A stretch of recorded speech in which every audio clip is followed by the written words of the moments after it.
sering mengalami kesalahan saat melakukan registrasi di pengadaan.com. Simak video ini untuk menemukan solusinya.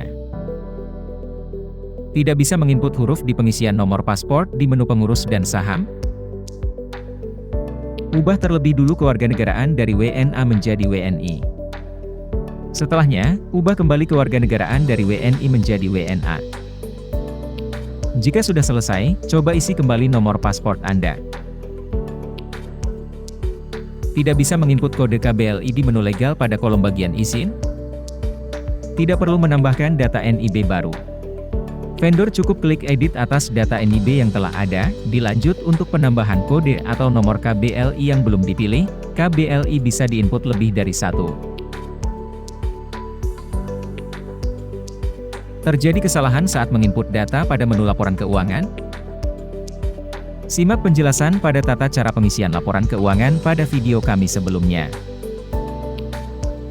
Jika kendala masih terjadi, hubungi helpdesk pengadaan.com. Helpdesk akan membantu mengarahkan pengisian laman sesuai dengan panduan yang ada. Adanya ketidaklengkapan pada laporan SPT yang dilampirkan, atau hanya sebagian halaman? Helpdesk akan meminta vendor untuk melengkapi lampiran SPT, ditambahkan keterangan lampiran form 17711, sampai dengan 1771 sekian. Bagi perusahaan PMA, lampiran laporan SPT form 1771, wajib terdiri dari poin 1 sampai 15, sebagai berikut.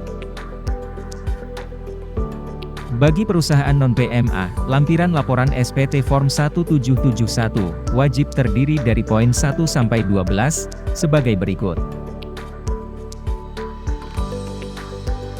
Adanya ketidaklengkapan saat menginput data direksi dan komisaris, hanya menginput satu direksi. Vendor akan diarahkan untuk menambah data direksi dan komisaris lainnya sesuai dengan susunan direksi pada akta pendirian atau perubahan terakhir.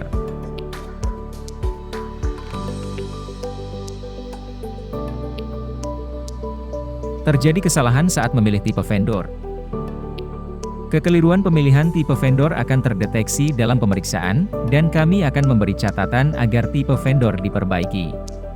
Perbaikan dapat dilakukan pada tabel utama bagian informasi akun. Perhatian, perlu diketahui bahwa perubahan tipe vendor akan menghapus seluruh data-data yang telah diinput. Adanya typo dalam penulisan email. Vendor akan diarahkan untuk memperbaiki email, proses sama seperti pengajuan perubahan email, melalui helpdesk. Nomor NPWP sudah terdaftar dan tidak bisa login lagi? Berkaitan dengan NPWP atau tax ID yang sudah digunakan, vendor dapat menginformasikan hal ini ke layanan helpdesk. Tim helpdesk akan melakukan pengecekan email yang terdaftar atas NPWP atau tax ID tersebut.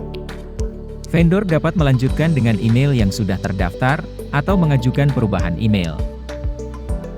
Jika ada kendala karena lupa password, maka vendor dapat mengganti password pada laman login. Jika email yang pernah didaftarkan sudah tidak aktif, maka vendor akan diarahkan untuk memperbarui email, proses sama seperti pengajuan perubahan email.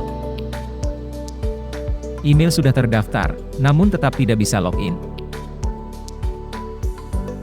Vendor akan diminta untuk memberikan data nama perusahaan, email, dan nomor NPWP perusahaan.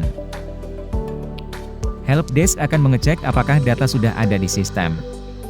Jika sesuai, vendor akan diarahkan untuk menggunakan akun yang sudah ada.